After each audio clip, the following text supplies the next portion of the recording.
Gotta rank 'em all, Pokémon. Welcome everybody to Spelunkers, a place for video games and nerd culture. I'm Ryan, and this is Gotta Rank 'em All, the Pokemon ranking show, where Chris... Finally, some good fucking Pokemon. It's a good week, huh? And myself get a list of 20 random Pokemon and a guest, and we sit down to put them in the most officially arbitrary list of all time. Our fantastic guest this week is the lovely Holden Hintz. It is an absolute delight and pleasure to be on Gotta Rank 'em All. As a super fan, I am glad to be here. Ooh, super fan. Well, I think you know the other question we ask all the guests right at the top of the show is, let us know what your street cred is with Pokemon so people know where you're coming from with your rankings tonight. So I like this question because everybody has different areas of Pokemon they come from. Like Kimbo had the card game, and Brian had Pokemon Go. So my area of expertise is the competitive scene, and specifically the simulation style on Pokemon Showdown through Smogon and through tiers and kind of setting up. And it translates into the games too, but in the games the tiers are different. But so like the official recognized tiers by the competitive community, like that's the kind of stuff that interests me, because it doesn't mean just because the Pokemon is bad, like in a broad sense, that it's not useful. Like it's useful down at these other tiers, and so I kind of like that every Pokemon has its use, unless it's horrible like Bruxish. No, Bruxish has its use as well. It needs to hold the rest of the list up. Fair enough. That's interesting. So how does that work exactly? You guys like create a Pokemon in a like computer application? It's like a website that you create whatever Pokemon you want, and they can simulate battles, or how does it work? Yeah, so it's actually just like minor coding, and you can literally enter the information to like a wide list or copy other people's lists over, and then you can give it basically the EV spread that you want. You can give it the items, and it basically creates a vacuum to play Pokemon in, and so that way you're always playing it at the perfect level, because it's actually grinding to get those certain moves through a move tutor or through breeding or whatever it needs to be to make this Pokemon the best that it can be. It will take hundreds of hours for one Pokemon, and you need 6 on your team. And so Pokemon Showdown is like a website that a lot of people use just to simulate battles, to quickly kind of see what's the best they can milk out of these certain Pokemon, to see where they are in the current meta. So with each game in each meta, Pokemon like jump up and down tiers, and so you'll see I'll be talking about some Pokemon throughout time and that were once good and now kind of are like meh. Awesome. That's Pokemon Showdown, right? Because I'm interested in this. This sounds great. Yeah. Yeah, no, I think it was during the black and white era that I got really highly ranked. My favorite tier, I guess I should explain the tiers to you guys so that it makes sense when I'm referencing them. So the top tier of Smogon is the official rating site, but the top tier, and I've heard Alex mention some of them, but the top tier is Uber, and that is where you have all of your, basically anything goes, essentially. That's where you have all your legendaries, all of your really overpowered Pokemon, and that's where you have even sometimes standard Pokemon that just are broken for whatever reason. And then underneath Uber, you have Overused, which is also referred as OU, and that's where like most of the popular Pokemon go, and like your Garchomps and like different Pokemon that do really well because of their stats and whatever. Next is Underused. That's my favorite, because I feel like that's where some Pokemon that get some time to shine, like Scizor or Pokemon that are conventionally cool but not maybe the most powerful in the entire game. Under that is Rarely Used, and that's where you might have some Pokemon like Pidgeot or something that become very useful, but only in that specific tier, because there's better Pokemon who do the same exact thing in higher tiers. And then Never Used is NU, and that's where you get Pokemon that are just kind of too weak to be able to hold their own in the other tiers, but they still have a place. So those 5 basic tiers is what you're going to hear me reference a lot about these Pokemon that we're ranking today. And it kind of shows where they are, just for some perspective. But it doesn't mean, just because they're in a lower tier, doesn't mean they're not good in that tier. However, some Pokemon are truly so bad that even in the NU tier, they're abysmal. So Cool.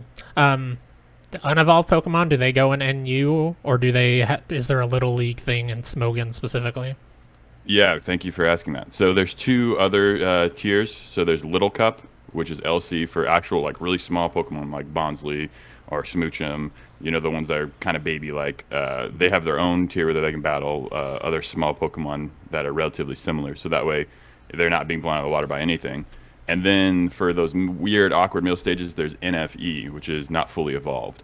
And so that's kind of a weird place. No one really deals with NFE because there's a lot of like weird ground. But that being said, not even like Doublade, he's technically an NFE. He's in underused. He is a very, very good Pokemon, even though he hasn't fully evolved to Aegislash. So just because it hasn't fully evolved doesn't mean it's not there. But usually, like your middle evolutions, like Bayleaf and etc., they go to NFE.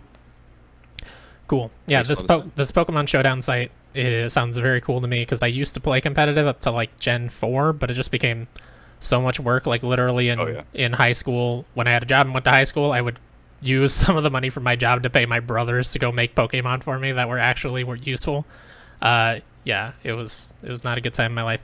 So this sounds cool because I love using, Pokemon that have the IVs, the EVs, the right moves, all that stuff. Right. It's like that's where the best Pokemon battles are, is when you're using those against somebody who's also using those, and that's really hard to find unless you're willing to put in a shitload of time. And UU is where I played because that's where Shuckle was at the time. Yeah. I think the king has fallen a little bit, but he still can be useful if you build the right team around him. There you go. My goodness, I think I've seen some videos from that website. It's almost like Pokemon Chess, though, right? It removes everything but the battle. Yeah. So a lot of the animations and like the cool stuff about the games are removed, but you still get to see the sprites, and you still get to see the different attacks, and you get to see. It definitely makes it streamlined, which is good for people who want to get through as many battles as possible and kind of test out their team and see how good their team actually is. Because a lot of it is theory crafting and kind of brewing a certain composition. So you'll hear me talk about that later, that certain Pokemon are only good in this compositions, whether that revolves around like a weather status effect or revolves around a move called Trick Room that makes slower Pokemon move first. And so, when you build those teams like that, you kind of want to get out there and test them as fast as possible and not take 30 minutes to show all the animations of everything. Yeah, for sure. All right. Well, that is certainly a new expertise, I would say, on this podcast.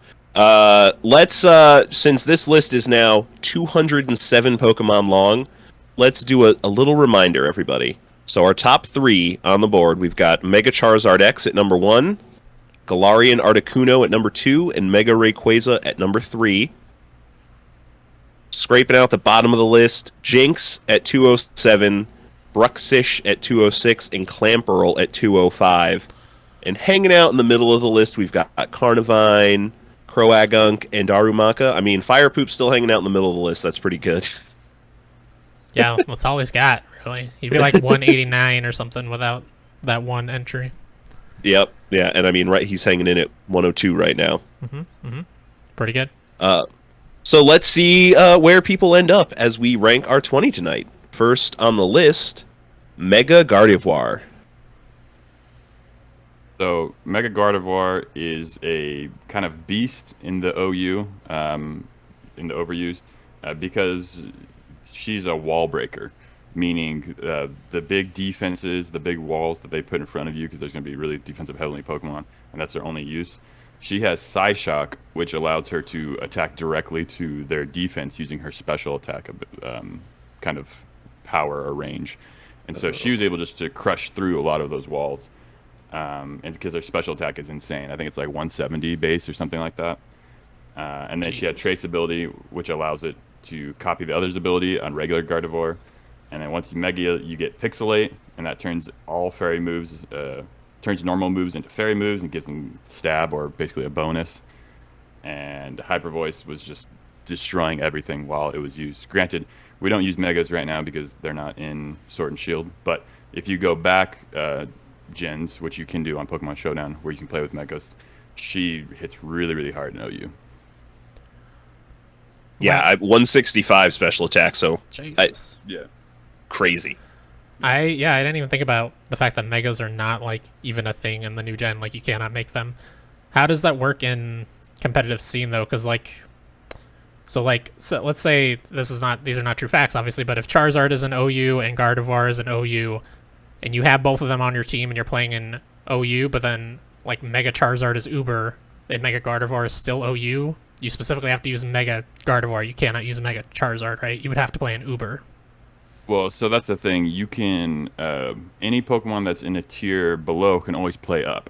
So technically, let's say if Mega Gardevoir was in Uber, you could still play regular Gardevoir in Uber, but then if you attach the Gardevoirite that evolves her into Mega, then that's probably the kit that you would want to sit, rather than you can still play Gardevoir in OU with like a Choice Scarf or something so that she has that speed bonus. But you would just want to make sure you have the Gardevoir attached and then evolve her right away so that she could kind of compete with the other Ubers, because she can't without it. Okay.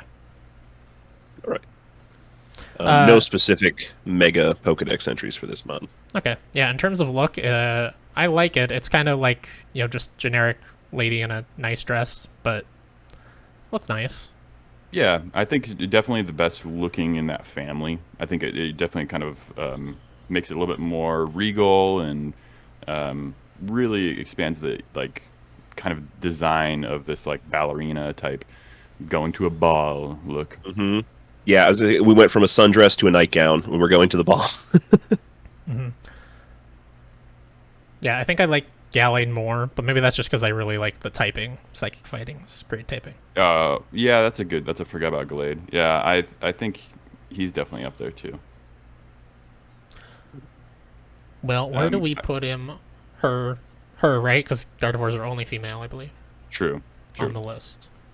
I have came very prepared for this episode. I have a specific number that I want each Pokemon to be at. Whether it falls there or not, I don't care. That's just the number that, if I were to rank this by myself, this is where I put it. So I have Mega Gardevoir at 60. So that would move Jirachi down one spot.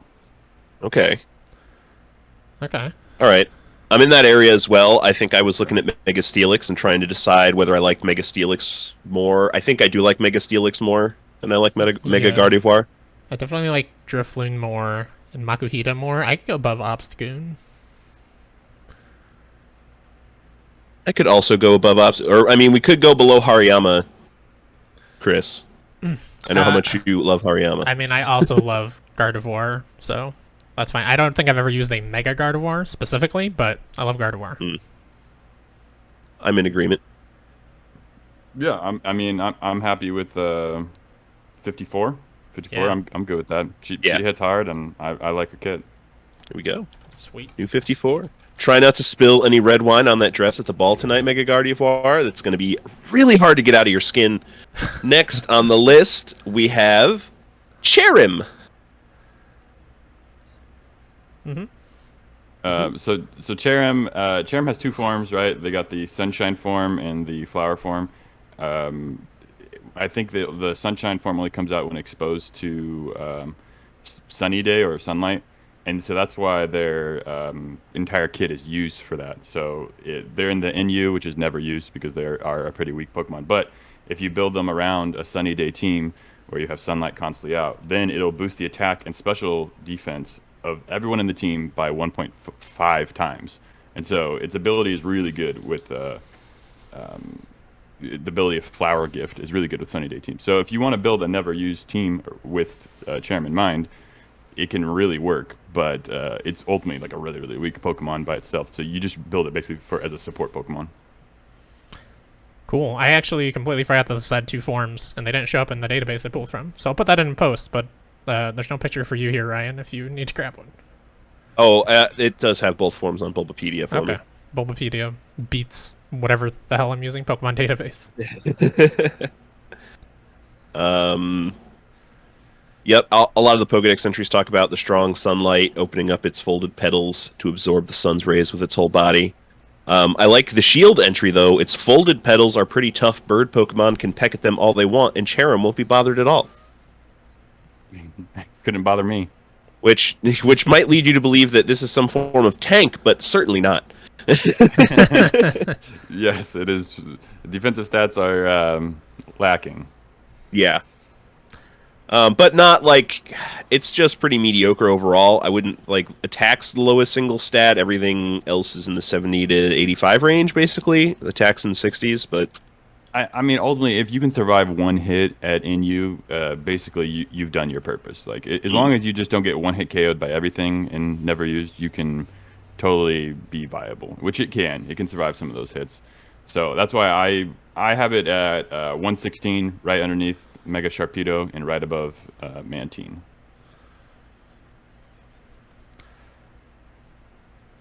Okay. Yeah, I do. I like its sunshine form. Yeah, Better. Sunshine Form's very cute. Yeah, it's adorable. Above. I like above Mantine. I'd go above Mega Sharpedo. I really hate the way that thing looks. Looks very stupid to me. See, Mega Sharpedo was my boy in UU. The fact that he sunk down to UU and wasn't in OU, I abused the hell out of Mega Sharpedo. And so that's why, for me, it's like, Cherim is pretty lackluster. But I understand if design-wise, it does look kind of goofy. Yeah, I mean, I think that's fair. Where are you thinking, Ryan?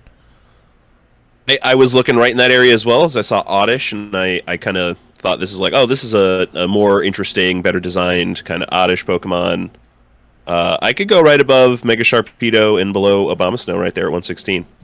Yeah, let's do that. There we go. Fantastic showing, Cherim. Watch where you're walking, though, until we get some lights on you. Looks like you're having some trouble seeing. Next on the list, Thievul, which is just a fox with a mustache. I love this goofy And mustache. an eye mask, too. That's true, and an eye mask, villain eye mask. Yeah, he looked like he'd be friends with a Galarian Articuno, but he didn't quite get the looks there. He didn't get the genes to pull it off. Yeah, so remember how I said there was 5 tiers? I lied. There's also something known as the ZU, which is the 0 used, which is even below that, and that's what Thievul's in. He can hit kind of hard though for that tier, obviously, because he has the stakeout ability that doubles attacking power on switched in Pokemon. Okay. So as soon as he switches in, he hits really hard for one move, and then he would have to back out. But ultimately, it's just a fox with an eye mask, and I mean, it would have been cooler if he was like an anthropomorphic, like kind of like on 2 feet, and he was like thieving stuff, like had like hands and grabbing stuff, like the evil. But yeah, like not happening. Like a little bag, like Delibird, but not forgiving for taking. Yes, yes. Yeah, exactly. I love, it's a Gen 8 Pokemon, so not very many Pokedex entries to read through. But Shield mentions with a lithe body and sharp claws, it goes around stealing food and eggs. Boltuned is its natural enemy. Oh, well, I hate this thing even more now, because Boltun's badass. Oh, way better. Yeah. Yeah. Boltun's pretty great. I got Thievul in the just blank Pokemon area, so I got it right above Mandibuzz at 144. 144. Okay, above Mandibuzz I like. Yeah. And underneath Skrelp. Skrelp. That's the horsey wannabe, right? But he's sick. Mm-hmm. Very sick. Yeah, I think he's based off of like seaweed. Mm-hmm. Oh. Yeah. That makes sense. I like that spot, honestly. Yeah, I think I do too. Holden's making our job easy this week. He reminds me a lot of Alolan Rattata, which is just a few spots below that. Mm-hmm. Because that's just a Rattata with a mustache. That's all it is. That's all it needs to be, though. I mean, I like Alolan Rattata. Yeah, he's fine. He fills the purpose. Mm-hmm. All right. So I like that. 146. What's this thing's name? Thievul? Thievul. Yep, that's it. You know, I've watched enough of this show in a short amount of period of time. I've binged all the episodes in 2 days, so I think I'm on the same wavelength as you guys. That's it. Well, let's see if we can keep the streak up. Next on the list, someone that won't steal from you, because you'd see them coming very easily. Gigantamax Eevee. So Gigantamax is a strange place because they actually got banned out of competitive play because of how like difficult of basically their kits are and what they do with their effects. And the fact that it's only lasts 3 turns, it just was too much of a drastic gameplay change to competitive players that got banned out. So if you want to do any battling with any Gigantamax, you have to go to AG, which is anything goes, and that's like where mostly people just play Ubers, but you can also play things that are completely broken or blacklisted because it just kind of breaks the competitive scene, or infinite stalls, because those happen in the competitive scene as well. And so that's where you would have to play this, but you would never play this because Eevee has awful stats and Gigantamax form is barely better, and her special Gigantamax move is G-Max Cuddle, which is just a powerful version of Attract. You guys have Eevee very high. I think Eevee it has cool potential. All of the evolutions are great, but Eevee as itself is just a mascot Pokemon, and G-Max Eevee is even dumber because it barely makes it any better. Yeah, I mean, Eevee is not up high on that list because it's a useful Pokemon. Like the Let's Go games had Pikachu and Eevee, and the better choice if you want a good Pokemon was Pikachu, because you can't evolve Pikachu or Eevee in those games. And Eevee like doesn't even learn any good moves. I think they gave him some good moves specifically for that game, but yeah, not a strong Pokemon, but adorable. And this thing is also adorable, and it wants to mega cuddle with me. Excuse me, I love it. Yeah, okay. Well, my recommendation is probably going to be shot down because I have it all the way down in 158. So, what do you think, Ryan? Oh boy. I mean, it definitely is just a fluffier Eevee. Mm-hmm. There's something about it. There's something kind of menacing about the look I'm getting from Gigantamax Eevee, though. You think it's gonna smother you? Like, oh, I'm just gonna cuddle you, and then it suffocates your ass? Look at the eyebrows. Yeah. There's something slightly menacing about this look. Yeah, he's kind of upset. Forgot to feed him yesterday. Or he just got really hungry when he got giant. Or, in the Sword Pokedex entry, Gigantamax energy upped the fluffiness of the fur around Eevee's neck. The fur will envelop a foe, capturing its body and captivating its mind. I don't want to get in there. I don't want to be hugged by this thing. Exactly. So keep it as far away from me as possible at spot 158. All right, where are you looking, Ryan? We got a 158. I certainly like original Eevee more. Where did we put that? 12. So somewhere between 158 and 12 is where we're looking. Yeah, that's fair. I think 158's a little harsh, but I am looking in the triple digits. Because, and the shield entry, having gotten even friendlier and more innocent, Eevee tries to play with anyone around only to end up crushing them with its immense body. That's great. That sounds like Beware, and I love Beware. Well, one of the reasons we like Eevee is, like, that's a Pokemon you could have as a pet in the real world. I could not have Gigantamax Eevee as a pet in any way, shape, or form. You'd have to train it like Clifford the Big Red Dog. True. And that's the other weird thing is, like, G-Max is like, is it an illusion? Is it a projection? Or is it the Pokemon actually transforming? And because it's only possible on certain stages. And so that's where you kind of get into the weeds with it. But I like the idea of you can actually G-Max a Pokemon whenever you want. So maybe you can have an Eevee whenever you want, but when you need it to go Big O mode, you can say, hey, Eevee, go Big O mode. We're right in its town. I would put it right below Pidgeotto and above Pal of Sand. 107. 108, sorry. Yeah, I was actually looking at Mega Houndoom, and I think I like Mega Houndoom more. I'm okay with right below Pidgeotto. I'll let my own bias go aside, and I'll be okay with that. Okay, you're going to be able to sleep at night. I want to make sure. Oh, wait, not Mega. Eevee doesn't have a Mega. Thank goodness. No, does have a partner Eevee, but... Yeah. All right. Gigantamax Eevee, you're very nice, but don't get too close. I'm very concerned about being crushed to death. Next on the list, we've got... Oh, Volbeat. We did rank, what's the Illumise? No, wait, you Illumise? Illumise. That's it, yeah. I definitely think Volbeat is better than Illumise.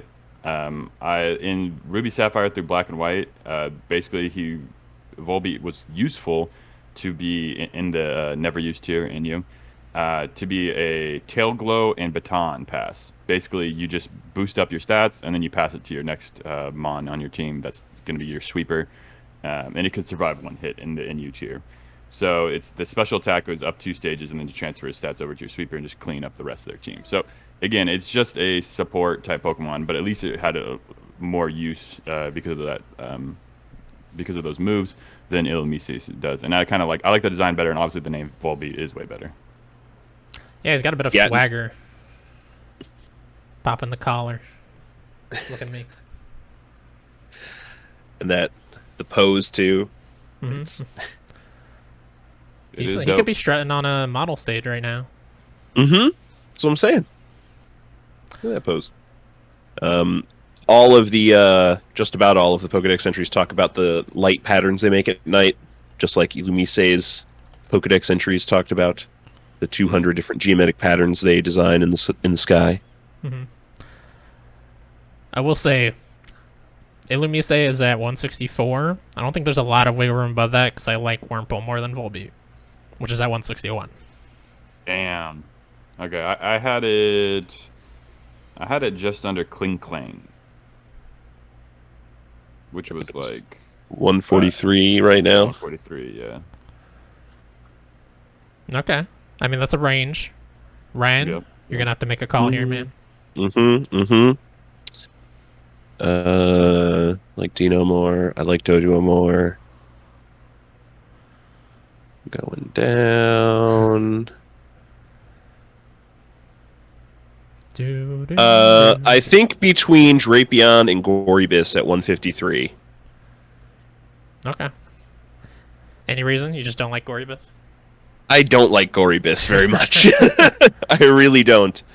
And Drapion is the scorpion, right? That's Drapion. Yeah, that's the scorpion with the two. Yeah. Pinchies. Yeah, that thing would rip Volbeat in half. Sure.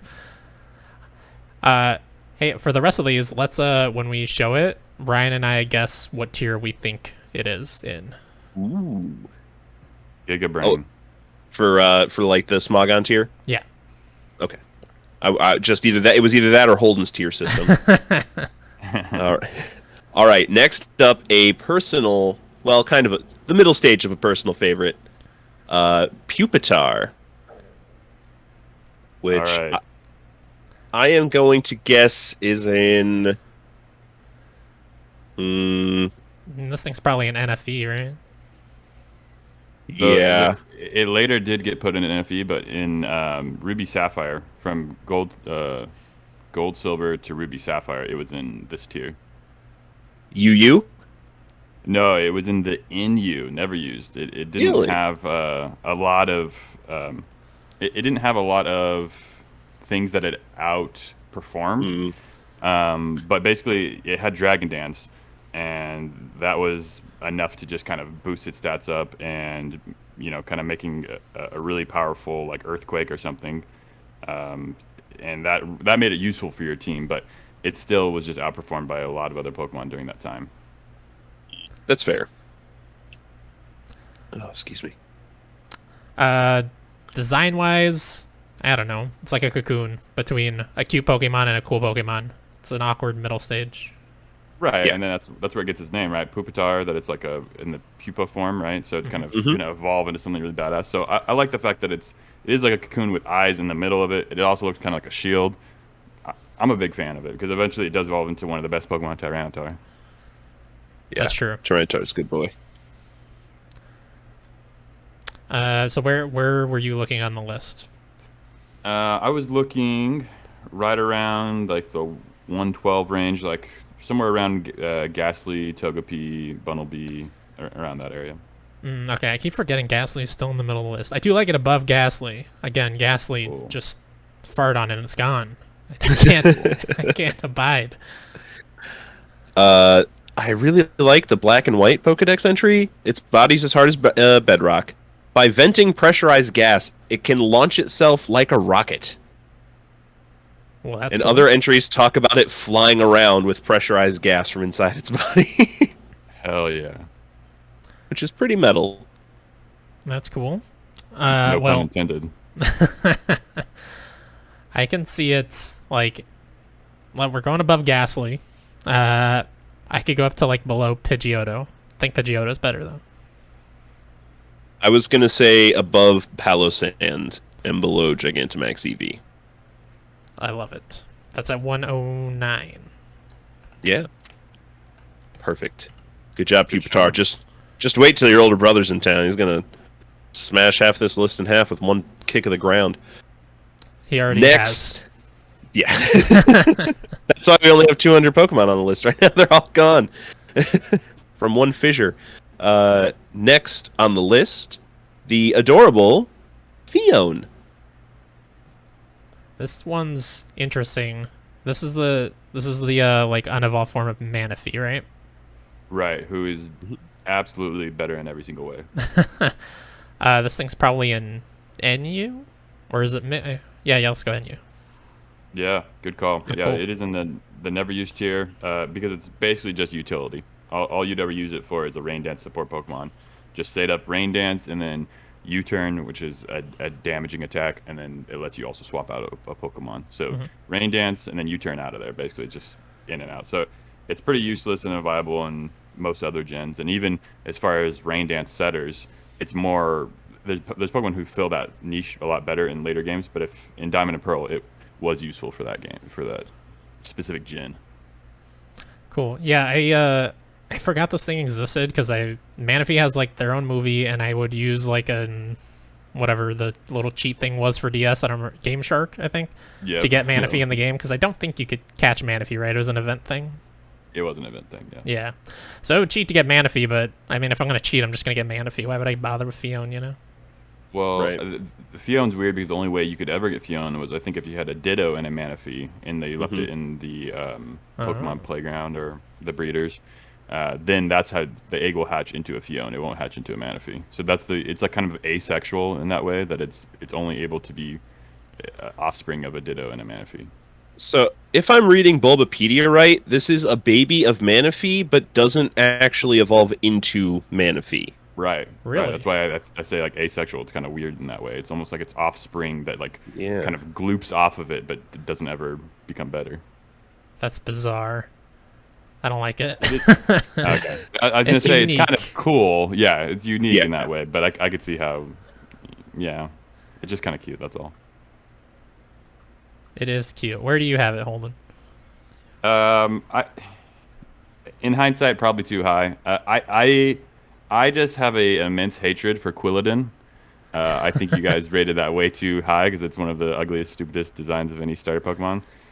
So I have it right above Quilladin, which should be like 106 around right now.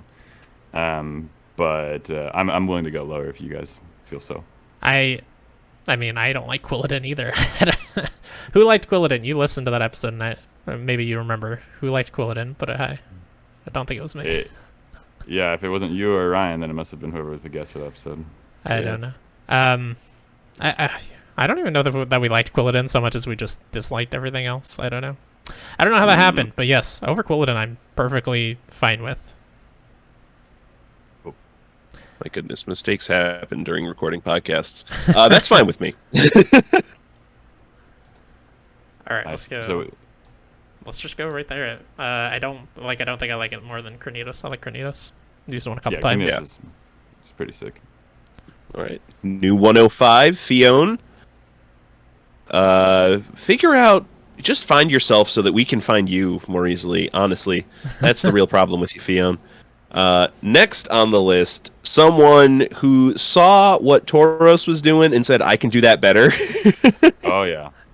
Yeah, this is Bouffalant. Bouffalant. This is one of those weird ones in Gen 5 that if you just saw the picture, it's like, oh yeah, that's a new evolution for Tauros. But then it's just not. Like, it is 100% Tauros, but cooler. Oh yeah, it's badass. I like Bouffalant a lot. Tier. I'm going to guess OU. So it because of it's got some weird like things that make it really easy to hit, and if you swap into it, I think some of its defenses are pretty low. So no, it's lower than OU. Ran? I is it cheating to look at its base stats? Because I already did. No. I wouldn't say it's. I would probably say UU.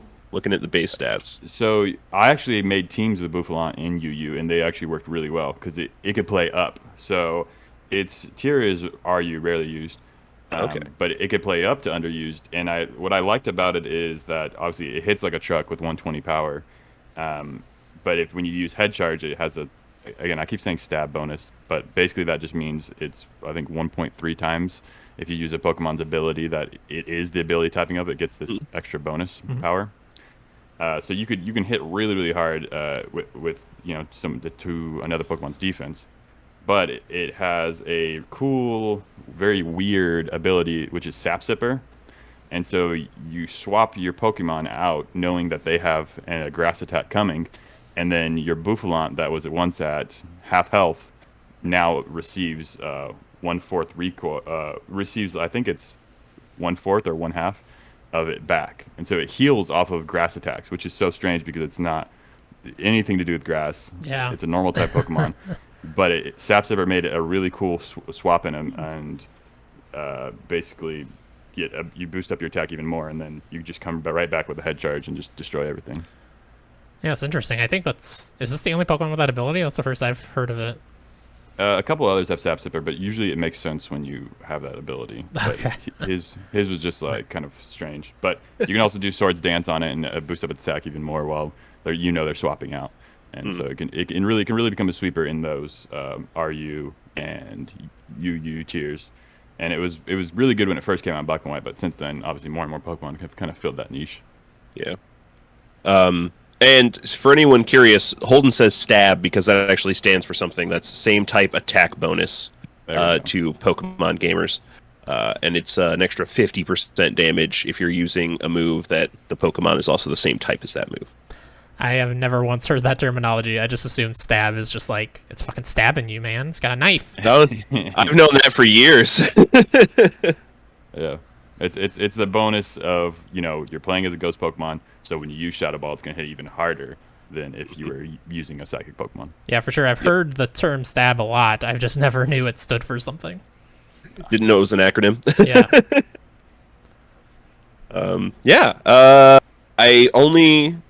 It just talks about fierce headbutting and fluffy fur. I like the Shield Pokedex entry, though, because these Pokemon live in herds of about 20 individuals. Specific. Bouffalant that betray the herd will lose the hair on their heads for some reason. Oh. So you'll know when a Bouffalant's been disloyal. Okay, so I know he's not an evolution of Tauros, but he looks somewhat similar, but way cooler, obviously. We have Tauros very low. I think this guy's going much higher than that. Yeah, He is I not got him justable. really high. Where you got him? I got him at 58. I like his design a lot. I liked him in New Pokemon Snap when I just recently played that. It was fun to see them like headbutting each other in their herds. And I think the gold ring is just the nice, like, mwah, chef's kiss. What do you think, Ryan? We're looking around Spiritomb. Yeah. Mm-hmm. Around Dusknoir. Yeah. Gee.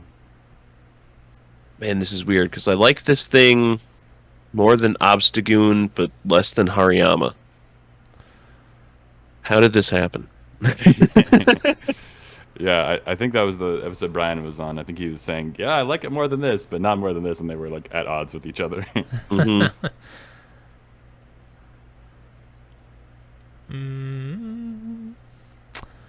I'll say I would probably put it a bit lower, like around, probably below Gibble. I really like Gibble, which is at 69. Nice.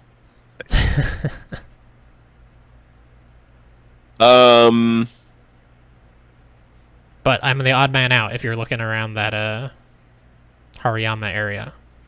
I mean, it was at least better than Servine, am I right? Sure, that's right. You know what? Better than Sceptile Yeah. too. We've got a real vengeance against Sceptile right now. Time Bomb Tom, you son of a bitch. You know what you did? I think better than Oricorio. Okay. Better than Jirachi, maybe. I'm like okay with Jirachi. it being under Jirachi. Jirachi has an awesome movie, and it's kind of mystical, so I'm good with that. I think Ryan? that's good then. Okay. Yeah. New number 62. Bouffalant. Ooh, for a lot. Don't do anything to make the herd mistrust you, Bouffalant, because that head of hair is... I don't want to see this Pokemon bald. I really don't.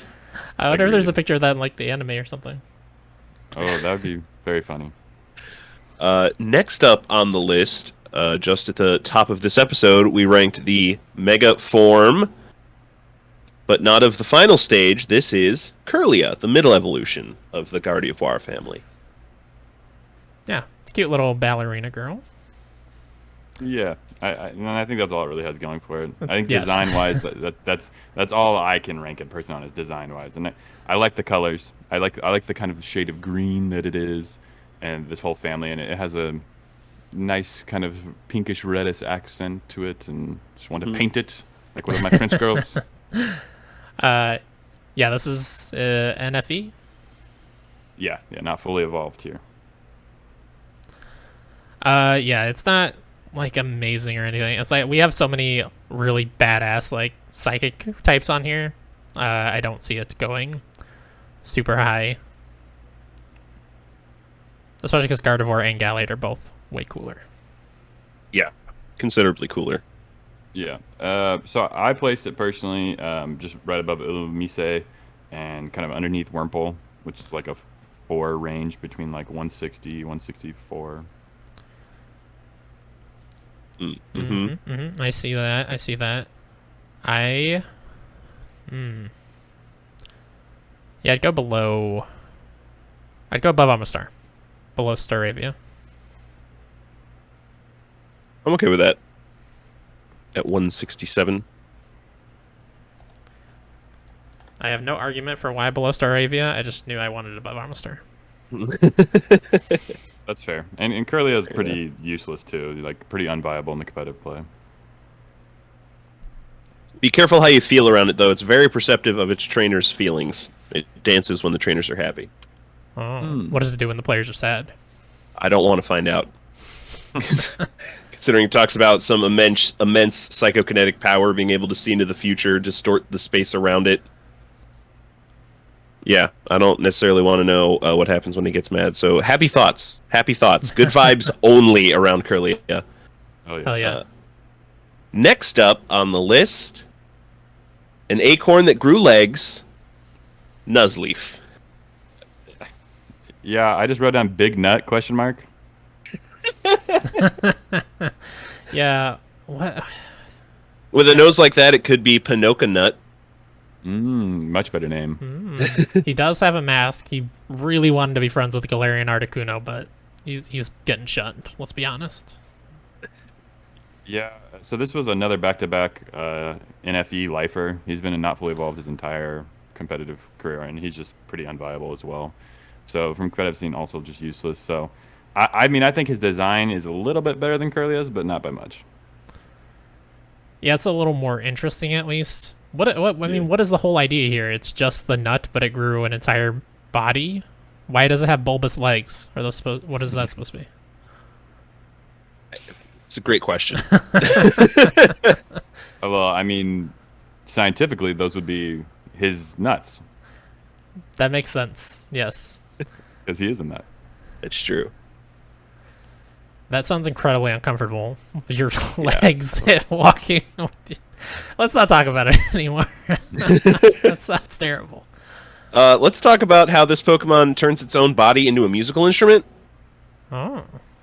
Alpha Sapphire, this Pokemon pulls out the leaf on its head and makes a flute with it. The sound of Nuzleaf's flute strikes fear and uncertainty in the hearts of people lost in a forest. Oh, Skull Kid. Wow. Yeah, I mean, like I said, I do think it's better than Curlia, but maybe like 10 spots better. And I do like that Pokemon Pokedex entry. I think that definitely makes me feel a little bit more mysterium to the Pokemon. Mm-hmm. Adds a vibe. Which it desperately needs, because otherwise it's just nipples and nuts. Yeah, so weird. He's just randomly got little nipples too. Why? What is Yeah. the point? That's what I find myself asking every time I look at this Pokemon. Why? Yeah, because he's probably all made of wood, and it's probably just like carved in like with a knife. The nipples, like now you look like a real boy, Nuzleaf. Yeah, Or they're Sharpie dots. he's got some Pinocchio energy. Maybe that's what they were going for, with the big nose. Mm-hmm. Yeah, For sure. All right, we were talking about barely better than Curlia. Yeah. Let's go above Staravia. Again, I have no reason. I'm sorry, Staravia. I don't know you well enough. You're mid-evolution. I have you for like 30 minutes. I think it's better than Cilio, but maybe worse than Pyroar. Yeah, actually, I think that's where I was looking at 162. There we go. All right, Nuzleaf, get a shirt on. All right, no shoes, no shirt, no service. Oh, before we move on real quick, I always thought for some reason that Nuzlocke was named after this guy for some reason. Just because he has Nuz in his name. I was like, why does everybody name it after this shitty Pokemon? But anyways. Fantastic. Next on the list, are 3 heads better than 2? Dodrio. I think Yes. so. Yes. Yeah, I the also answer is think so. definitely Yes. Yeah. What tier are you guys thinking? You. Check these stats. Yeah, that sounds about right. So depending on what game you play him in and what generation he was in Yu-Gi-Oh, he has fallen down to NU depending on which gen you're playing, but he still proves to be useful anywhere in between there. And he's got basically he's got really good physical attacking kind of stats. He's got good speed, and so he can become a sweeper. You just throw a choice band on him, which makes him just use one move but super powerful. And if you Brave Bird or Jolpek, depending on the game, he's got that stab bonus with being a flying type, and he can do really well for himself. And I like his kit a lot. Yeah, I don't think I ever use one. Like, I'm not a huge fan of just the design of Dodrio, but I love him in New Pokemon Snap. He does like a little dance if you make him shiny with your shiny balls, whatever the hell those were called, Lumina balls. Don't ask questions, Ryan. Don't worry. No, I'm asking questions about how when Doduo evolves into this odd breed, one of its heads will split into 2. It runs at nearly 40 miles an hour, which is impressive. Yeah, it's like a little bit slower than Jaguar. Yeah. But this thing is 6 feet tall. Yep. Big boy. Big boy. You think Doduos just like spend their entire lives arguing with each other about which head has to split into 2? Yeah. A lot of banter. No, I'm not going. No, you're going. You're going. I feel bad now if I ever use one of these. I would not be able to evolve my Doduo. I could not do that to it. Sounds terrible. And one head always stays awake. Always one head awake. I think in this picture, it's the one with its mouth closed. It's like I got to reserve energy because I know I got night shift tonight. Yeah. True. The other 2 are just yawning. That's not what. Yeah. So it's definitely like a what we would call a glass cannon. So if you imagine like an actual glass cannon, that it'll hit really hard, but if it gets hit, it has no defenses. So it's basically used strictly for sweeping. And if you set up Stealth Rock, which already kind of weakens Pokemon on entry, then it can definitely just Brave Bird the hell out of everything and just sweep a whole team in those weaker tiers, like rarely used. So I have it like middle of the list. Maybe I think Palisand is such a cool design. It's hard for me to like say a 3-headed ostrich is better, so I have it just right underneath Palisand. To be fair, this 3-headed ostrich would stick its head inside of Palisand, and it would just. True. I think I like that. Yeah, I was looking at Fletchender for a second, and I definitely would like it higher than Fletchender. But that's down at 142. It's down quite a bit. Good. I don't really see like a stopping above Naganadel. Quokembo did that. He's so high. 128, my goodness. Yeah, we got to get that thing down more. Uh, Not gonna I mean, Nagadell's not bad. design-wise, or I just think it looks weird, Yeah, and not in a good way. it do be looking weird, but it's fun in the game. what about Pidgeotto at 109? Chris. Um, that is an interesting comparison. I think I like Pidgeotto more. Okay. Okay. So I think you're right. I think we're coming around to right where right where Holden said. Mm-hmm. I'd go below even Sandy Gas. I like that design as well. That's Palisand. Even though we hated on them a little bit because they're so slow. Are they useful at all? Are they in any tier? And you? Yeah, I mean anything that is like the super slow can be really useful in trick room setups. And so even if you have like 10 speed, like Shuckler or whatever, as soon as you activate trick room, they go first because they're guaranteed to be the slowest. And so sometimes when you have Pokemon that's in like a weird spot where it's like, yeah, 60 is slow, but you might have something that on the enemy team that's going to actually be slower than 60 base stat. And so when you have like really slow stuff like Palisand at like 30 or whatever it is, it can really flip the tables and use the rest of its stats to its advantage. Cool. Yeah, I'd go below Sandy Gas at 115. Yeah, I'm good with that. Agreed. There we go. All right, 115, Dodrio, good job. Keep your eyes open, because someone's coming after you. I don't know who, but you need 3 heads for a reason, clearly. Next on the list, we have Scrafty. The hoodlum Pokemon? Scrafty is my boy. I am going to overrate and overhype the hell out of this Pokemon. I love Scrafty's design. I remember when Black and White first came out, I was like, this is the only cool Pokemon in this entire like generation. Like they nailed it with Scrafty. Yeah, I'm also a Scrafty fan. yeah, I also like Scrafty. I've used it. I've only played Black and White once and then Black and White 2 once, but I used it in both. I like its typing as well. Dark fighting, just fighting types I love. So that's all that mattered there. But yeah, what do you like about the design? Oh yeah, guesses on where he goes. Probably you. Correct. It falls into the underused tier, mostly because he can learn Dragon Dance, and which is badass as a fighting type. Because not a lot of fighting Pokemon can learn Dragon Dance, which boosts up your attack and speed. And then you put a Life Orb on it, which makes every attack move more powerful with the cost of like 10% health reduction. And then its ability is Moxie, so after you KO a Pokemon, it gets another attack boost. And so you can just hit everything, use Drain Punch to get the health back that you're losing from Life Orb, and just use Crunch to get that stab bonus because he's a Dark type. And literally, if you get enough traction or enough speed behind Scrafty in the UU, you can totally smash anything. And I love that because you wouldn't expect it from someone who's got a slower kind of kit and looks kind of like someone who's sagging. Yeah, definitely needs a belt. Yeah, I never really understood exactly what the design was. Like, is he putting on like a costume that's part of his skin? That is his skin. He's shedding. He's shedding. Okay. And so he's holding up the rest of his skin to like cover himself because he's a lizard. And then a part of his skin just turned into like a cool, what is that? A cape, I guess, a little cape, mini cape. Yeah, kind of like an ascot looking scarf thing. Yeah.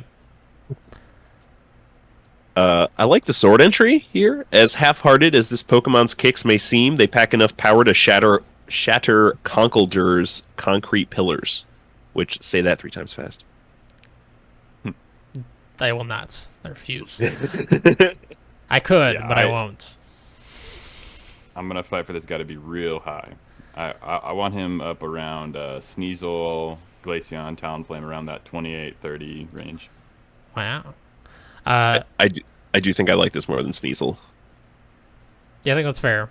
I don't like it as much as Weavile, but more than Sneasel, I think it's good. Mm-hmm. I'll say, like, I'm surprised this guy does not have a 3rd stage. He looks very much like he's in his awkward 2nd stage, and then he would have a 3rd stage where he gets rid of all the skin and his confidence, because he looks like he's not confident right now, but he's still a good design. Yeah, and that's one of the things I like about him is that this is his final design. Like, it's not like he's not boast. A lot of the second evolutions kind of feel like they're boasting for something, or they're like setting up for something cool. But it's like, hey, this is where I stand in my own skin, while I'm walking around. Quite literally. It's not a phase, man. Is he Jamaican? It's not a phase, man. I like that, right? Well, we were looking. So I like above Sneasel. Mm-hmm. Okay, But yeah, I mean- I'm honestly good with above Sneasel, below Squirtle. Yeah, like then we've got Squirtle, Mudkip. We got some strong things in there. So yeah, Yeah. let's go number 28. Good job, Scrafty. Good, and good to have Scrafty so high up because it's very protective of its turf. So it'll keep the riffraff out of the top 30 pretty good. Just like this next Mon on our list. Why not? Which is exactly what they were thinking when they made this. Why not? Yeah, I mean, what else could they be thinking? All right, so go ahead and guess what tier you think. What's that? The zero use? Baby League, whatever that was called, little cup. All right, so he looks useless and annoying, but he was actually placed in Uber tier in Ruby Sapphire and Diamond Pearl. So the reason why is because he's conceptually like broken. So even though his stats are awful, etc. Basically, you could break the game because of his ability is Shadow Tag, which prevents a Pokemon from swapping out. Then it has Counter and Mirror Coat to deflect any damage you receive. So even if you get hit by something, you'll double damage it back. So you get hit by something strong, it had just enough like defensive stats to survive most things. And see if you get hit by like a Garchomp's like Earthquake or whatever, you just use Counter, you survive that one hit, and then you would one hit KO a Garchomp with one of these little Wynots. And then you would use a Custap Berry to allow them to move first and Destiny Bond another Pokemon. So you could be taking out two Mons in Uber with this stupid little annoying runt.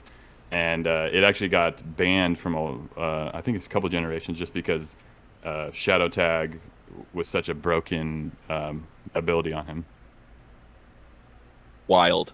Wow. Yeah. Was Wobbuffet also in Uber? Does he have the Yeah. Shadow Tag as well? Okay. Yeah. Wobbuffet was pretty broken too.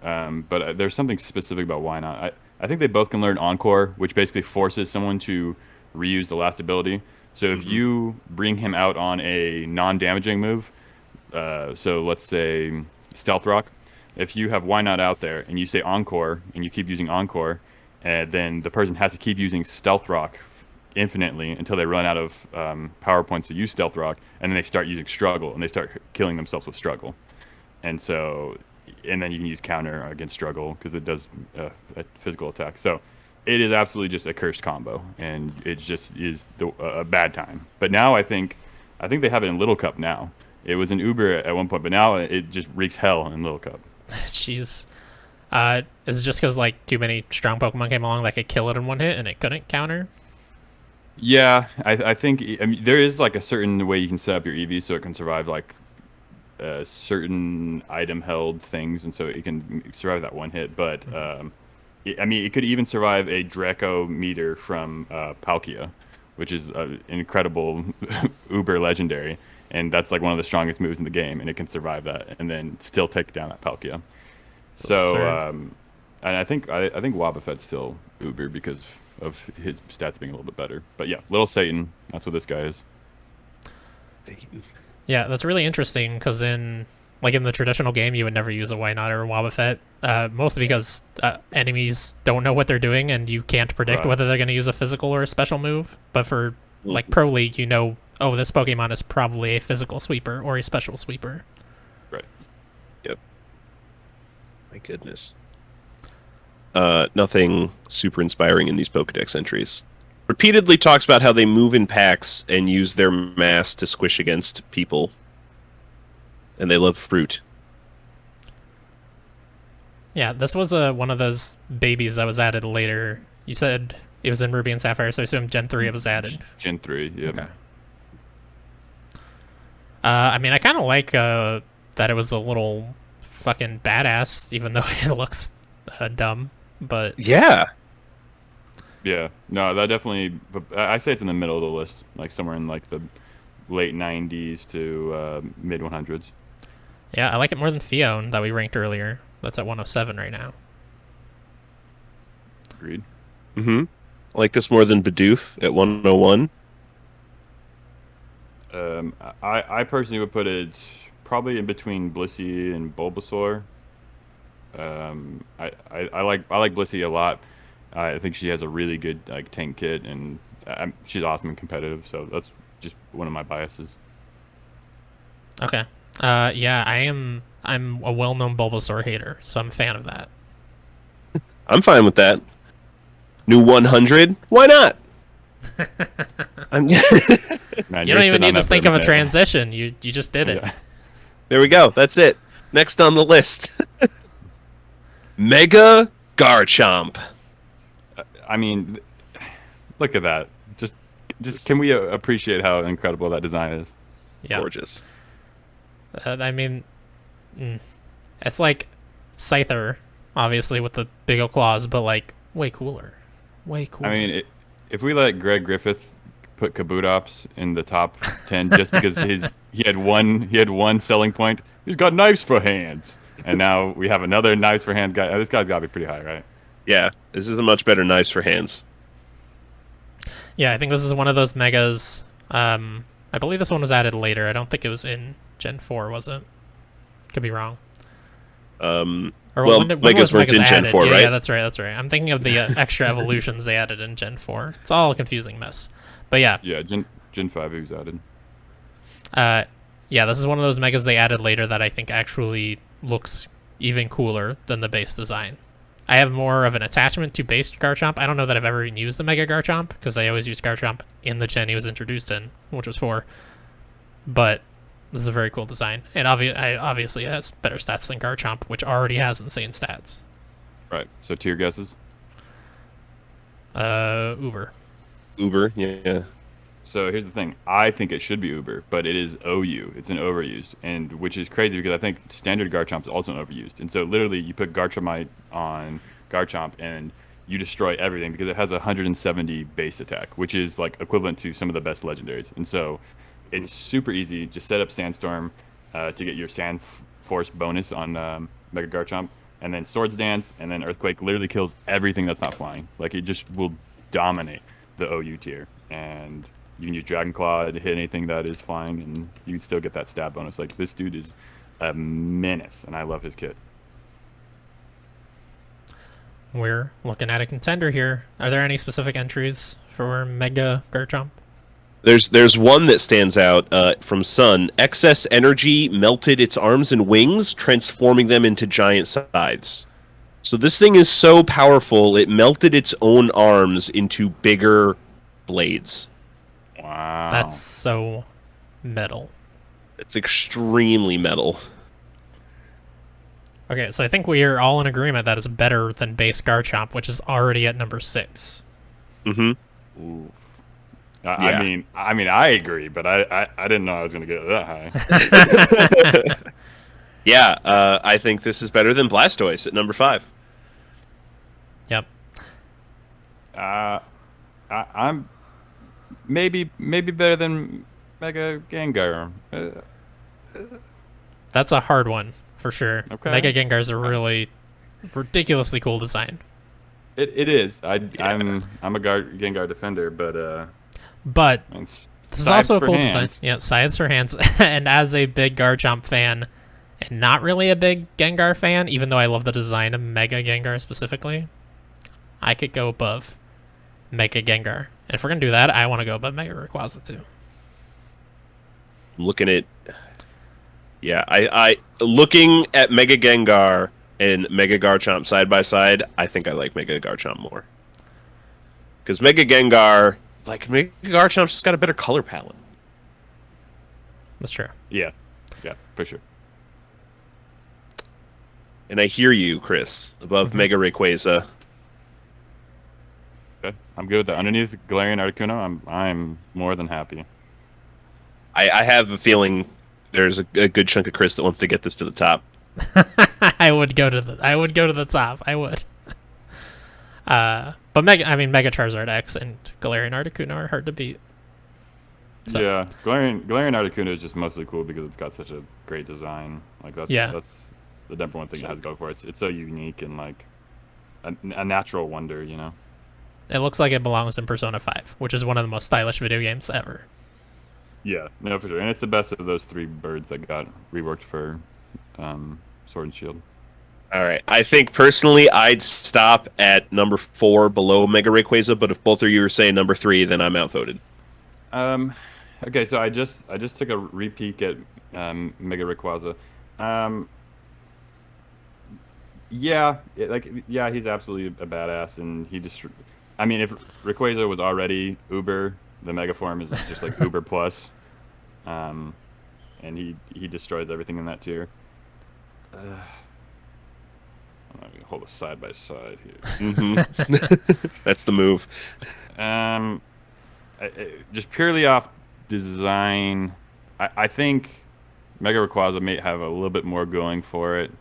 Just kind of like almost like a unlocked version of Rayquaza, whereas like which I'm gonna go back and forth on how I pronounce Rayquaza and Rayquaza. That's fine. But Mega Garchomp, I think, is more like an evolved form. So do I want the unlocked or evolved? I'm okay with it being right under Mega Rayquaza. Okay, let's do that. New number 4, Mega Garchomp. Sweet. Oh, God. Just don't hug me, but let me look at you for a while. Good Lord. Next on the list, Fortress. All right, guesses for tiers. Let me look at stats. I used one of these like with IVs and EVs and everything, and I think it was UU back then. So I'm gonna guess it's NU now. Yeah, I was gonna say UU, but you're right. It's been 6 generations since this thing came out, so it's probably dropped a bit. Yeah, so you're absolutely right. It was in underused UU tier, and it's one of the best defensive mons just throughout time. I believe it has dropped down to rarely used RU, but it's still used in UU all the time. It's a really, really good switch-in setter.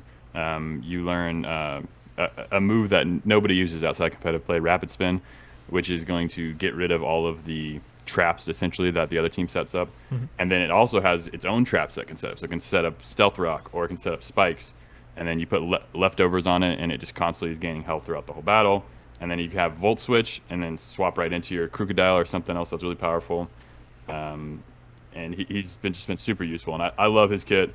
I've always been a big fan of him, and I think he's just got a cool, like, he evolves from Pineco, which is like a little pine cone, and so then he kind of, I don't know, his design almost looks like the moon that opened up and has like cannons out of the moon. Like, I have always loved Fortress, so I want him really high.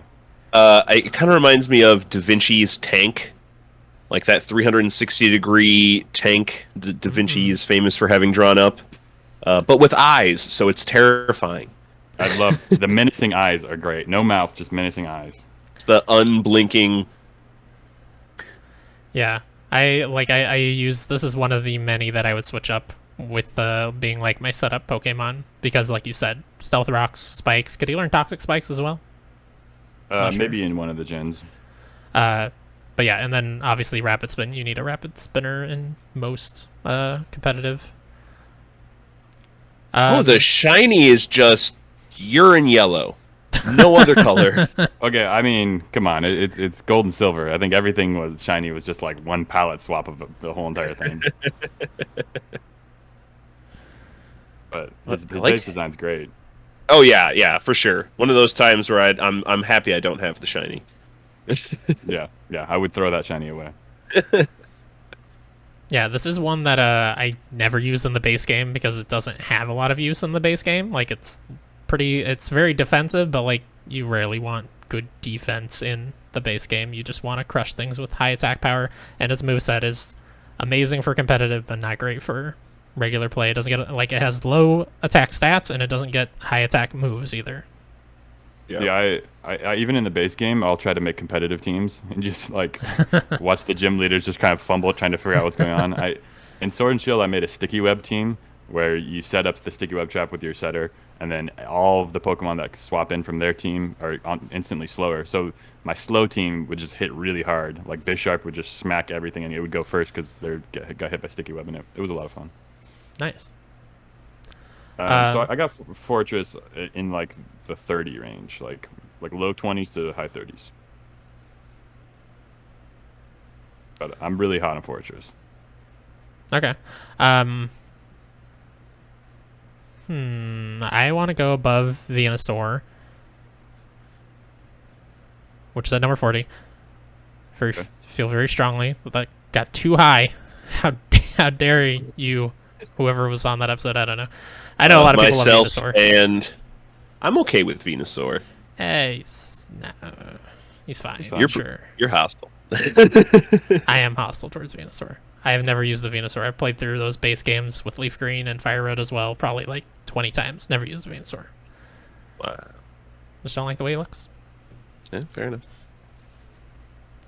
I was immediately looking lower than both of where you are both at, so feel free to just outvote me wherever you feel comfortable. I mean, if you feel so low about it, then I'm fine with just right above Venusaur. I mean, I don't have anything against Fortress. I've never used one, and I was never in the competitive scene, so I never had any point to use one. I don't hate it. I just, I have zero connection to this thing, and the design's fine, so I'm not going to be upset wherever you guys feel comfortable placing it. Yeah, I love this Pokemon because I always used bullshit stall teams with Shuckle and Sandstorm, and he fits perfectly in there. Yeah, let's go right above Venusaur. Perfect. All right. New number 40 because the 40's in the name almost. Yeah, okay, I see what you did. So he has to stay at number 40 forever. Yes. Never put anything higher. Anything that knocks it down, you got to add something to bring it back up. Next on the list, a name that my mouth does not like pronouncing, Eviltall. I'm just realizing now it's the first time I've ever heard anyone say this Pokemon's name. I've always pronounced it Yveltal, but I think there's Yvel, maybe Yveltal. Yeah, I've always said Yveltal. Okay, so you guys are probably right. I'm wrong. I have no idea. I don't know. Some people will say Yveltal. That sounds like regardless. A good what? Russian like pronunciation. Yveltal. Regardless, my mouth doesn't like making that connection, that letter connection, that letter group. Yep. This is the Pokemon Y legendary. Yeah, it's the. I mean, it's Uber, I assume, because it's a legendary. Ridiculous stats. Yep. Yeah, it is actually slower than most Ubers, so you kind of would end up. You could build it a lot of different ways because a lot of these Ubers they have such a range, so you can set this one up as more of your tank type. Or you can set it up as a sweeper with Dark Aura on top of its stab bonus with Dark Pulse. It has a lot of different ways you can build it, which is cool. I like that. I like those Pokemon that are more customizable and they're not just one fit niches.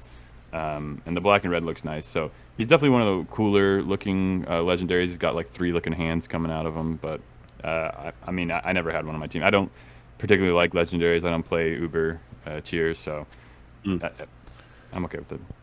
Same. I when I was a kid, I would use the legendary, specifically, I think Ruby Sapphire, I guess, was the first one where you could realistically catch a legendary other than birds and dogs.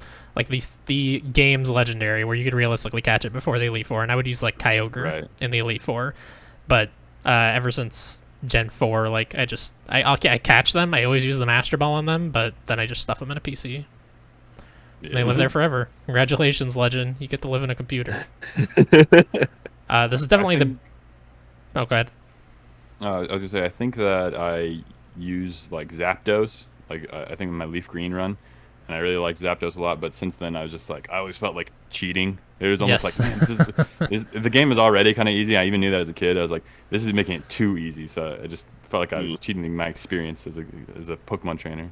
Yeah, exactly. It feels like cheating. This is the better looking, for sure, out of the two X and Y legendaries. I would have liked if this was the legendary that they decided to put in New Pokemon Snap. Xerneas plays a very big role in New Pokemon Snap. Spoilers, I guess. I don't know. I don't think it matters. But that thing is weird. We don't have to talk about that thing right now, but that thing is a weird look. Yeah, I had X, not Y, so I never got to use this thing. How about give it another shot, Ryan? Evil Tall. There you go. Oh, goodness. It's the destruction Pokemon. Ooh. Interesting. Yeah, It's a good design, though. I like this thing a lot. Yeah, he looks like he could be the final boss of like a Final Fantasy, like he's destroying the world. Yeah. Mm-hmm. Yeah, I mean, honestly, it looks like he's grabbing the world with all three hands. He's got something circular in the middle there for sure. So, where were you looking, Holden?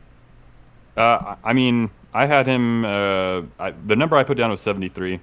I think anywhere around there, around like Cursula, Mudsdale, Froakie, around that range, I'd be happy with. Okay. It could Yeah. be. I could. I mean, this could even be too high. If you guys want lower, I'm not fighting for this Pokemon by any means. Interesting. I go below Rockruff, probably below Rockruff. What's Braixen again? That's the mid-evolution of the Firefox. Oh, yeah. So that's the one that's like standing up, right? Yeah. With the wand in its tail. I could even go below Braixen. Okay. And at that point, do we go below Mareep? Or do we do Tyler dirty? I do like Mareep. Yeah, we could go beneath Crab Brawler too. Rocky Just right Balboa, above yeah. Yeah, right above Wooloo. Yeah. Okay. Yeah, that feels good. Yeah. New 86. Just get an easy to pronounce name. My goodness. I'm not even saying goodbye to you because my tongue hurts. Next on the list, Gigantamax Gengar. What a crazy, bizarre design, but I like it. Love the design. This is definitely one I'm going to be fighting for because it's literally a haunted fun house. Like, enter into Gengar's mouth and you don't know what's lies beyond. Like, it's so... It is definitely one of the best Gigantamax designs. Like, a lot of them are misses, but this one is an absolute hit. Yeah, creative and interesting design for sure. And I mean, I think I would say we generally like Gigantamax designs here on the show, so I mean, for sure this is going high. Yeah. Yeah. These Pokedex entries, y'all. Go ahead. Sword and then shield. Rumor has it that its gigantic mouth leads not into its body, filled with cursed energy, but instead directly to the afterlife. It lays traps, hoping to steal the lives of those it catches. If you stand in front of its mouth, you'll hear your loved ones' voices calling out to you. Ooh. I like that a lot because so it goes hand in hand with its because again every Gmax Pokemon has their own Gmax move that's specific only to that Pokemon. So anytime he uses a Ghost move, it is Gmax Terror, which I don't know if you've ever seen the animation of it, but I had one of these guys on my team. It causes like actual ghouls to rise up out of the ground, and it prevents the enemy from swapping out. So essentially, it becomes like a shadow tag, and it hits really hard too. And so because of that, I really really like that the Pokedex actually matches with the end game move. Yeah, that's good. Yeah, it's really cool and creative. I did not have one on my team. I didn't have any Gigantamax because you have to specifically do like the raid battles, right? That's not a system I really engaged with. Yeah, and I went on the Discord and had people who I was like, hey, anybody got any Gmax Gengar in the area? And they're like, yeah, I do. And then you'd go there and go with them. There you go. Yeah, I only ever did with NPCs. I did a lot of raiding, but never once did I do raiding. Every time I'd try to do a raid online, I'd wait for 10 minutes to find somebody. No one would ever join. Yeah, it's you got to specifically look up like the room code or whatever the well code is or whatever, and specifically go there and battle the Gmax. Terrible. All right, so I mean, the big question is it better than Mega Gengar? That is the big question. I mean, I think if you look at the shiny Gmax Gengar, it is like super demented and like I like the shiny version of Gmax Gengar better than I like the shiny version of Mega Gengar, and that's like just extra bonus points for it. And I think it's a little bit better. I think Mega Gengar is a little high. I think I would have maybe knocked Mega Gengar down just like 2 spots. So I'm okay with it being higher. Yeah, I mean, I think they're both amazing. This is more creative, though. Like, it's such a creative, weird design for a Pokemon. Yeah, it's great. What do you think, Ryan?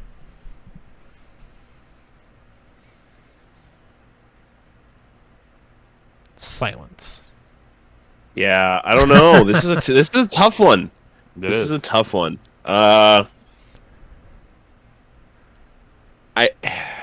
there's also a lot of right now. I have regular Gengar, Mega Gengar, and Gigantamax Gengar all staring me in the face on Bulbapedia, and even just seeing the generational differences in their designs, like the level of detail and the way things were shaded, it just all hit me so differently. I like Gigantamax Gengar's design a lot, but I don't know. Looking at Mega Gengar and regular Gengar next to him, it almost feels out of place because he looks so new. I mean, I like more of this art that we're looking at here. If you guys are watching the video version of this, you'll be seeing the specific art and not the sprite, because the sprite, a lot of, I think Pokemon's luster has been lost with the 3D, and so a lot of the 2D art of Pokemon, I think, is always better. Yeah. I mean, that's the pick I'm looking at. Yeah. Yeah, me and Ryan were just lamenting about that on his last stream. Like, the sprites were just so good. Yeah. Mm-hmm. I mean, I could go either way. I think it goes directly above or below Mega Gengar. I'm saying above. And Ryan's saying below? Yeah, I think I'm saying below. Oh my god. Shoot Number your 5. shot, Chris. Number 5.5. No. I'll say below. Okay. So number 6. The Haunted Funhouse. Hell yeah. I feel it's actually just hell. I'm pretty sure. Sure. I don't know how much fun you're going to be having in that house. Thanks so much for showing up, Gigantamax Gengar. You've been lovely. Next contestant on the list is Mega Aggron. Aggron? I've always said Aggron. I've always said Aggron as well. Aggron, I feel good with that. He's cool. I don't know that I knew this existed. I didn't remember it existed, certainly. It looks very similar to regular Aggron. Like, it's not a huge change, but the changes they have made are cool. Yeah, The, like, and white cufflinks. Not cufflinks. I guess they're like gauntlets almost. Yeah, it makes a different competitive play. His stat boosts make him a lot more of a wall, because he's kind of known for his defensive stats. Goodness, 230 defense? COU? Oh yeah, he is UU, and he's one of those ones that, like, I loved in certain generations, like certain Pokemon that slipped right under the radar, because I think OU and UU is based off of just strictly usage, and other Pokemon are placed there because that's where they belong. But I think because, like, Kyurem at one point was UU, even though he's a legendary, and I abused the hell of Kyurem in UU, and it was awesome. And so this guy was another one of those, like, just massive tanks, like you said, 230 defensive stat. So you can have him set up using Stealth Rock, and then have Heavy Slam using his, which is 140 base attack, which is nothing to scoff at. And then he has 870 pounds of weight to just throw around at people. And so anyone who's, like a standard Mon of, like, normal weight, it just Heavy Slam just smacks them. Very, very thick boy. Cool. I've used the regular Aggron, not competitively, but just like in the regular game. Yeah. And it'll get you through any Pokemon to get you through. You could use baby Pokemon if you really wanted to, and you could get through. But it doesn't, like, blow me away with how powerful it is or anything. But I like the design. It's a cool design. Rock and Steel, right? Or is it Rock and Ground? Mega's just steel. Okay. Regular Aggron is steel rock. Okay. I think it, honestly, the more I thought about it, it kind of looks like a kaiju mixed with like a mecha. Like it's like almost like both of them like fused into one, and which I thought was kind of a neat look. Yeah, I see that. Yeah, it's such an interesting design, especially with the horns. Like the horns are going through those two little holes, or the two big holes on the bottom. Like I kind of wonder if like it can lift those and put them in the other holes to serve like a different purpose or hit at a different height or something. It's a weird one, but I like it. Yeah, I'm placing this thick boy kind of high. I'm placing him in like the low 20s. I was looking at Excadrill and thinking I like this more than Excadrill. Ooh, I like Excadrill more, personally. Yeah, I think I like Excadrill more too. But he's also just super useful in UU, and that was a big reason. And OU too. What about Hippowdon? I'd say this is better than Hippowdon. I like Hippowdon a lot too, because he's also has some really, he's very good at the competitive scene. But I think this, just purely design and like how hard he could hit for being in the UU, he was really playing down. Like he could have been playing a lot higher. I could go for it. I would probably put him below Tyrantrum. I like Tyrantrum. He's just a big T-Rex. But this is more interesting than just a big T-Rex. Yeah. So we feeling above Hippowdon? Yeah, I think that's good for me. At number 23, Mega Aggron. Great job. Fantastic. Just make sure you have your PPE on. There's a lot of sharp objects on that Pokemon. You don't want to lose an eye. Next on the list, something much less metal, Patrat. I like that pronunciation better than I've always pronounced it Patrat in my head, but Patrat actually makes it a little bit higher. But I mean this mon honestly has some of the worst stats in the game. Like even in Little Cup, like there's almost any other Pokemon will do better than Patrat. Basically, you could Sword Dance and Baton Pass, or Hypnosis and Sword Dance. But I mean, even then, it is a very useless mon. Pretty much, it's not going to outspeed anything. And you don't really do Trick Room setups in Little Cup. So I don't know. It's a dumb looking gopher. I'm saying this is definitely one that deserves to be in like the 200s. Yeah, it feels like an attempt to redo Bidoof, which people hated until recently, but they did it worse. Like they made a worse Bidoof somehow.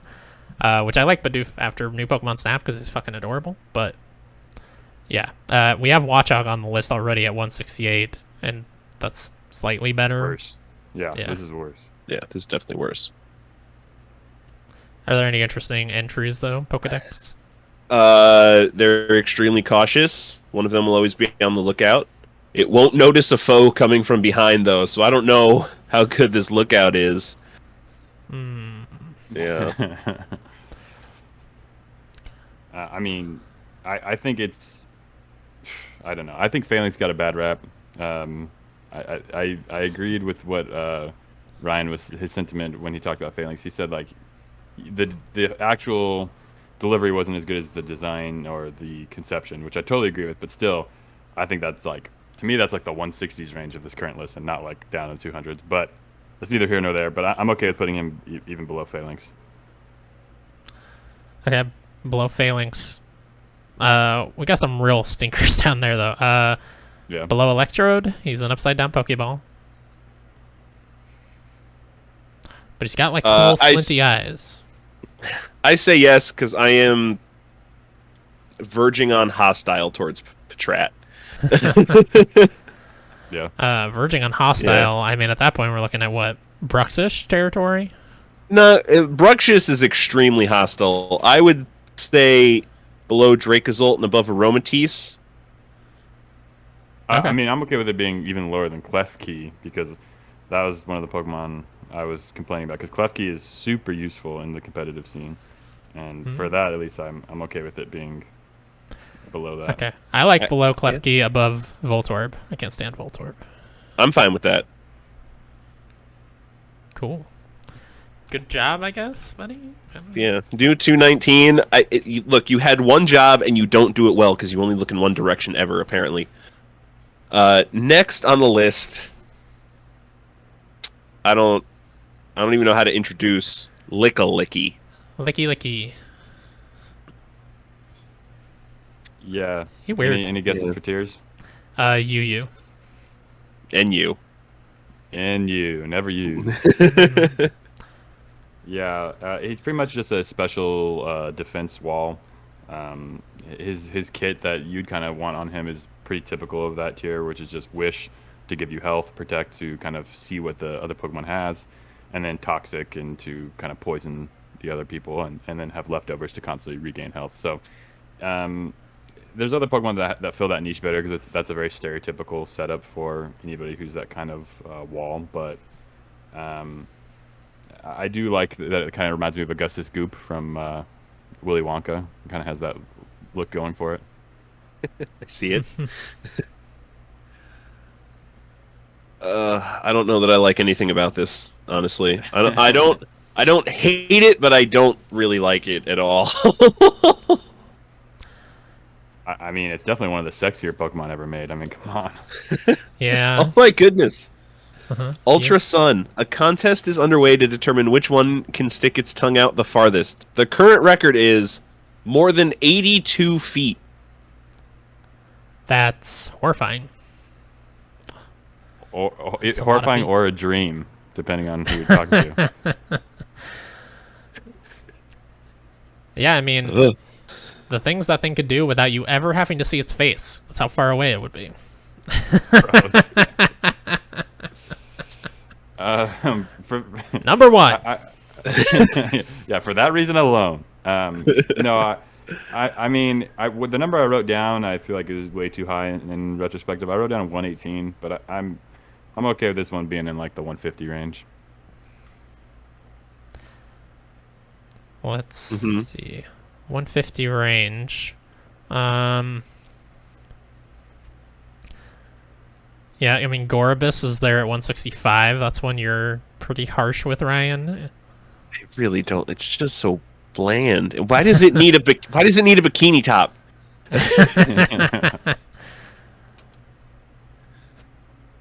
Yeah. I Yeah. kind of like in Licky Licky, you kind of have like the Wi-Fi logo on its belly. Oh, yeah. That's so weird. It's true.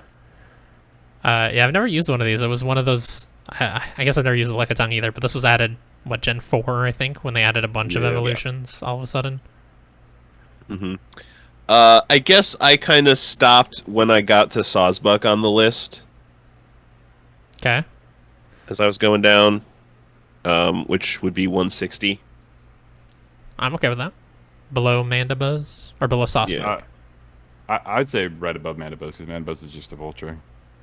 At least this has That's like fair. it kind of has like a design that makes it look like it should have like a nice suit on, but it doesn't. That's true. All right, we can do that at 159.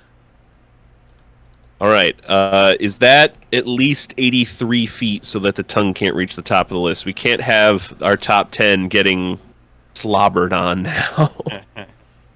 Yeah, he could only lick 82 spaces up. That's it. All right, well, that does it for the list of 20 Mons that the Science Machine spat out at me after recording last week's episode. Holden, though, insisted, had me at gunpoint, saying there's one Mon he wanted to talk about on this episode. One more Mon. So hello and welcome to my TED Talk. I will be convincing you on why Slowking is actually the greatest Pokemon of all time. I mean, honestly, I looked at the list and I was like, man, should I try to fight for somebody lower? But in my head, I thought if Slowking gets a bad rap because people don't know enough about him or what's going on with him, then I can't listen to this podcast anymore. So I wanted to continually enjoy this. So I decided I'm going to fight for my boy. Okay, I've got a lot of points here. So first of all, so we all understand that this evolves from Slowpoke, right? Slowpoke being kind of hippopotamus-like, kind of lazy, on all fours, walking around, whatever. But did you realize that there is actually a symbolism that comes with um, its evolution? So thematically, it is a shelter that has attached itself to its head, and the toxins in a slowpoke's head basically. Well, you know what? I'm trying to appease everyone here. So for Ryan, there's a Pokedex entry that reads, I think it's from Sword. Miraculously, this former Slowpoke's latent intelligence was drawn out when Shelter poison raced through its brain. So it's symbolically once a stupid peon that actually had true potential of being a king. And because of that poison, it was able to walk on 2 feet and be able to actually speak English too. In the anime, there's several Pokemon that can communicate with humans, as seen in Pokemon 2000. There's a famous scene where he is the, let's see here, the Oracle of a Shamouti Island. It plays a big role in the movie. But there's a scene where he sees Jesse, James, and Meowth, and they do something good for someone, and they complain nobody saw it. And then Slowking looks directly at camera and says, "They saw it." And he straight up breaks the fourth wall, and she's like, "Who?" And they're like, "Everyone watching at home." And it is a brilliant moment. That's amazing. There's a so yeah. I mean, obviously that symbolism of we're all peons, but we can be kings, right? We can all be greater than we are if we just realize our potential, which Slowking did realize his potential. Yado King is the name in Japanese, which Yado comes from Yadokari, which is a hermit crab. So essentially, someone who was once in their shell coming out. Again, more symbolism of that. According to his short, which I doubt you guys have seen, it's called Slowking's Day, which took place around their animation of that movie. It literally just a narrator of a Japanese woman saying Yado King likes this. And so the things that he likes are taking walks, flowers, the ocean, and sunsets, which I might add all things that I love. And his height is 6'7", which is the same height as mine. And so I just could imagine myself taking afternoon walks with a guy, taking naps, watching the sunset, and just chilling because he just seems like a general chill guy. You're 6'7"? Yes. Shit. No, look at it. I thought I was big at 6'4", man. Jeez. Hey, 6'4" is big. You're a big guy. But see, Yeah. you would be able to walk stride by stride with Slowking. It's true. The Slowpoke tail being a delicacy, I thought that was like a really cool thing, and the fact that Slowking doesn't allow himself to be captured. Somebody throws a Pokeball on him in one anime, and he just kind of kindly returns it back using Psychic. He returns the ball back to the trainer's hand and says, "You're good to go," basically. Two more things. Not readily accessible is kind of why I love him so much. He is difficult to get in the games. You have to trade. You have to have another kind of thing. But because of that, he kind of is like a special treat. It's almost like a filet mignon and lobster dinner, right? Like it's like you don't get it all the time, but when you do get it, oof, does it hit? And lastly, I've been absolutely blessed that Slowking has kind of come full circle in usefulness in competitive scene, because he took a big dip there, but with Sword and Shield, he's all the way back up to UU and OU.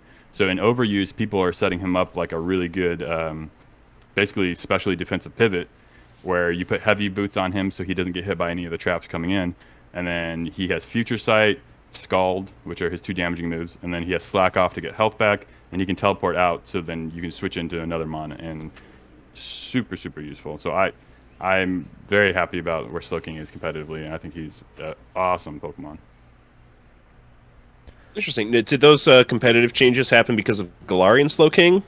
So yeah, so Slowking wasn't even in the game until Galarian Slowking got brought in, and so then the two are very different, and I do like Galarian Slowking, but Standard Slowking has also become very useful with the item, because those heavy duty boots, I think they're called, those only got added in with Sword Shield, and because of that one specific item being held, it makes him so much more useful as a kind of that pivot. Okay. I am so glad you're here, Holden, because this episode is not aired, so you haven't heard it. But Galarian Slowking got rated quite low last week.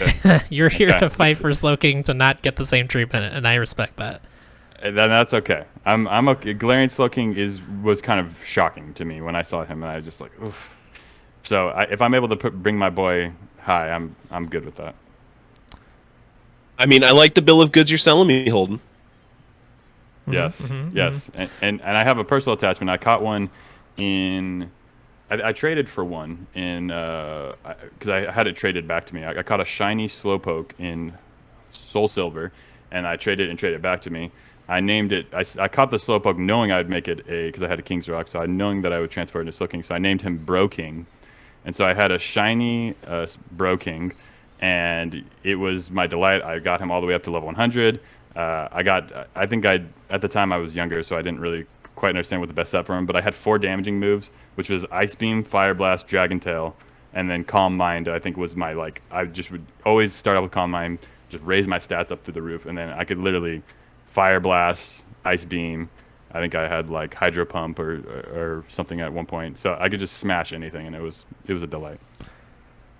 Yeah, wow, great moveset as well. I never used a Slowking because of how hard it was to get. Like this and Politoed, Steelix, or all those, like, never got a chance to use. But it's a cool design, and I appreciate all the things you said about it, because I did like him in the 2000 movie. I used to watch the Pokemon movies back when that one came out. And I had the good. VHS. Oh yeah. Same. Way back when.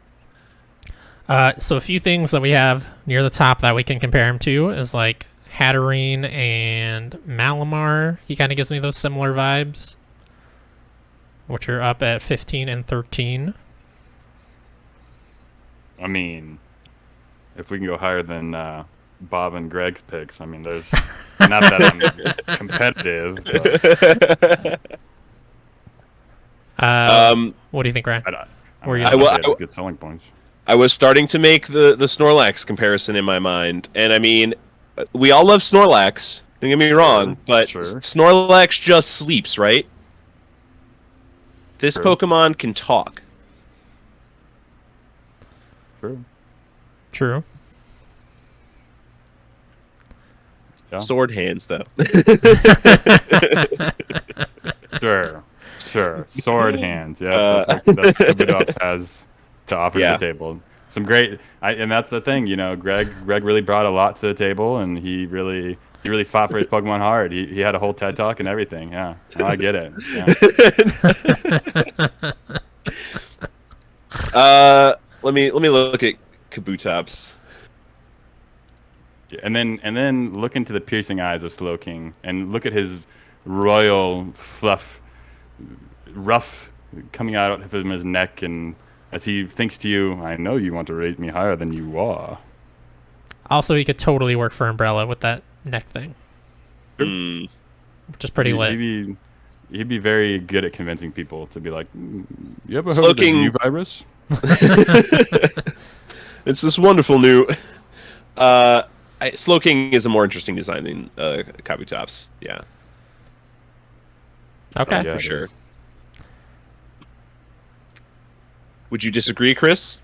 Okay, I mean, this is you two talking now, because I would have went below Malamar. I love Malamar so much, but...